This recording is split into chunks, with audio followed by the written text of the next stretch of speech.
Greetings, good people. My name is DJ Holly, and welcome to Point 5 Creative Studios. Chitubu che content, chitubu chisingapwe, chitubu chinonwane munhu wese, chitubu chakavhenekwa chikaongororwa nana mazvikokota kunzi aiwaka chitubu ichi chine content iri healthy, content yakachena, yakakodzera kunge chikonsumwa nemunhu akaita kunge iwewe, ndosaka vari panapa muzuva ranhasi. So if it's your first time here, dzvanya subscribe button and the notification bell so that you don't miss out on any exciting content uploaded.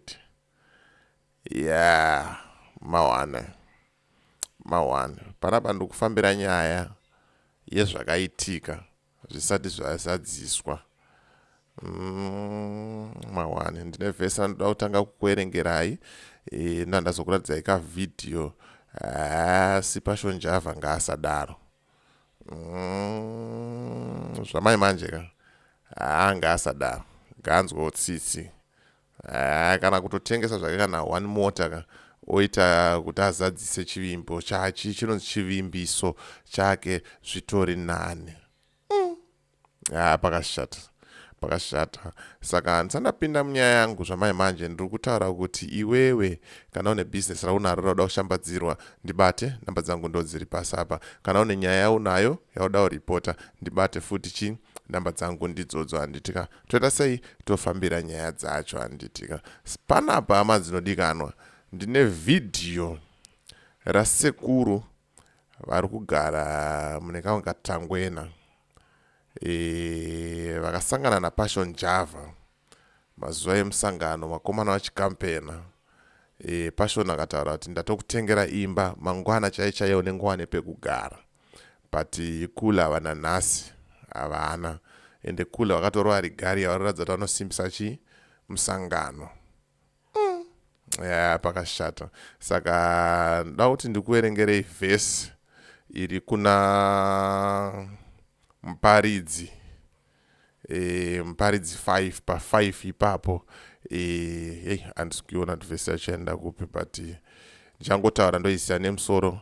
Inotaura iyo kuti zviri nani kuti uregedze kuvimbisa pane kuvimbisa zvinhu zvausingazadzise.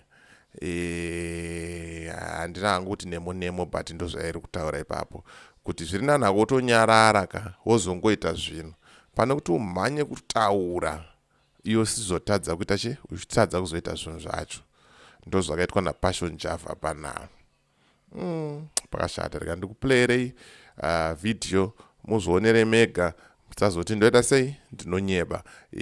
Woisa comment mucomment section wotaura maonero ako nemafungiro ako.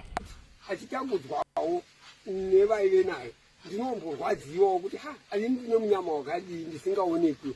Passion Java akatonditi ndakupa imba mangwana ndatoenda kunhingirikini kumusangano wake inonzi yainzi Wonders. Yainzi Wonders yaitwa. Saka chimbomere baba saka muri kuti makasangana naPassion Java akakuvimbisa kuti chi akamuudza chamandoga ndiri pano rega ndiona mukuru aPassion wacho ndimona akatondiona akati sekuti ndopaimba mangwana. Saka pane chakaita here sofa ndamboona pamwe zviri kubvutwawo nevanotungamirira. ndokunga zvemuri kutaura zviri kunzwikwa nemhuri yeZimbabwe zviri kunzwikwa pasi rese. Ndonga Passion Java akavimbisa baba imba, ndonga muri kuona kuti pavari kugara pamwe chete namama. Vanotisaka pakadai vangagariwo pakadai vane vana. Saka please Mr. Passion Java ngatizadzise zvatinotaura, muri munhu waMwari, munhu watinoremekedza mukati menyika ino. Zvime mavimbisawo vakuru vedu, please tapota. Hanzi zvamunenge mavimbisawo vakuru venyu munozadzisawo kana yako mana.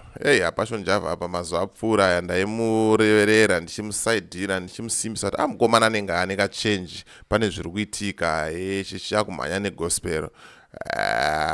Apo achitotiza zvake mahwana ake angasiya paramura, ende pakashata.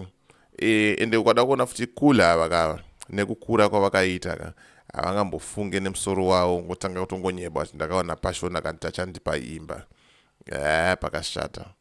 Pakashata. Munhu mukuru zvekuti angambonyebe zvekudaro. Saka Passion Java kule awo chingowaitira mutactic wemba wotengesa 1 mota, mamota ako aya akawanda.